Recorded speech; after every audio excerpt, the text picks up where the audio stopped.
في ظل حرب أسعار النفط المشتعلة ما بين السعودية وما بين روسيا اللي أحد المتضررين منها قطاع إنتاج النفط الصخري في أمريكا بشكل واضح جدا، لدرجة إنه إحدى الشركات الكبرى في مجال إنتاج النفط الصخري في أمريكا أعلنت إفلاسها بالفعل. يطلع لنا واحد من صبيان الإعلام القطري اسمه معتز مطر علشان يقول إن ترامب بيهدد ولي العهد السعودي وإن السعودية دمية بيد أمريكا. طبعا معتز ما قالش الكلام ده إلا بسبب يقينه التام إن اللي بيتابعه بيصدقه مغيب تماما ومنقاد كما تقاد الخراف، لأن ترامب ذات نفسه وفي احد مؤتمراته الصحفيه كان بيتذمر من الحرب الاقتصاديه دي، وكان بيقول انه اصدقائنا بيضرونا، هو يقصد المملكه العربيه السعوديه، واضطر يعمل وساطه ما بين ولي العهد السعودي وما بين بوتين، واتمنى ان هم يوصلوا لاتفاق بسبب حجم انتاج النفط واسعاره. بعد الكلام ده كله جاي معتز مطر ومن باب الاغتيال المعنوي لقاده المملكه العربيه السعوديه، الاغتيال المعنوي اللي بيمارسه مرتزق الدويلة عقده النقص قطر ضد دول معينه على راسها السعوديه. معتز مطر بقى عايز يقول لك ان السعوديه دي دميه في ايد امريكا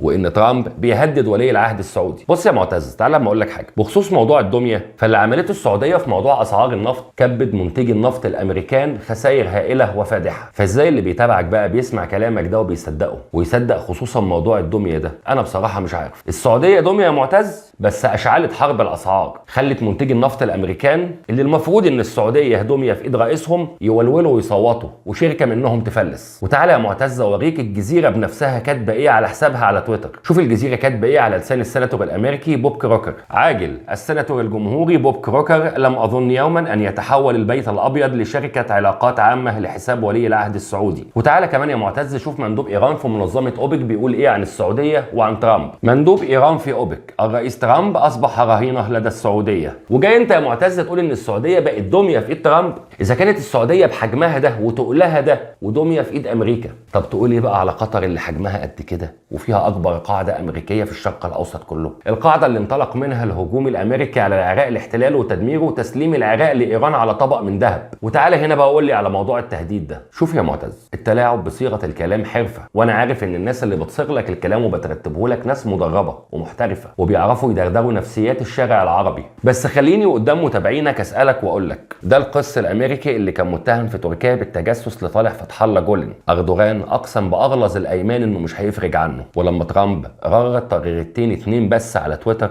هدد فيهم الاقتصاد التركي والليره التركيه تهاوت، لان نفس المحكمه التركيه اللي ادانت برانسون هي ذات نفسها اللي افرجت عنه واعتبرته بريء. وشهود الاثبات اللي شهدوا قبل كده ضد برانسون هم كانوا شهود النفي اللي طلعوه براءه من القضيه. يا سبحان الله. وبناء عليه تم الافراج عن برانسون وطار معزز مكرم لامريكا رغم انف اردوغان. فجاي انت بقى تقول لي ان السعوديه دميه في ايد امريكا وبيتم تهديدها، بينما تركيا اللي انت قاعد فيها وبتمجد فيها وفي رئيسها هي اللي بتتلقى الصفعه تلو الصفعه من امريكا. ده كفايه صفعه ترامب لاردوغان لما قال له لا تكن احمقا، فاهم يا احمق؟ وما تنساش ان تركيا عضوه في حلف الناتو اللي بتقوده امريكا، وان تركيا دوله ما عندهاش سياده كامله على اراضيها لما تحتويه من قواعد امريكيه عديده. بص يا معتز، المشكله في الاعلام اللي انت جزء منه انه بيعتمد على سذاجه المتابعين ليكم. متابعينك للاسف بيظنوا ان انت انسان شريف، بينما لو تعبوا نفسهم شويه وفكروا هيلاقوك مجرد مرتزق رخيص بتقبض من قطر علشان تهاجم السعوديه ومصر والامارات، بدليل انك من 3 سنين تحديدا وقبل المقاطعه الرباعيه لقطر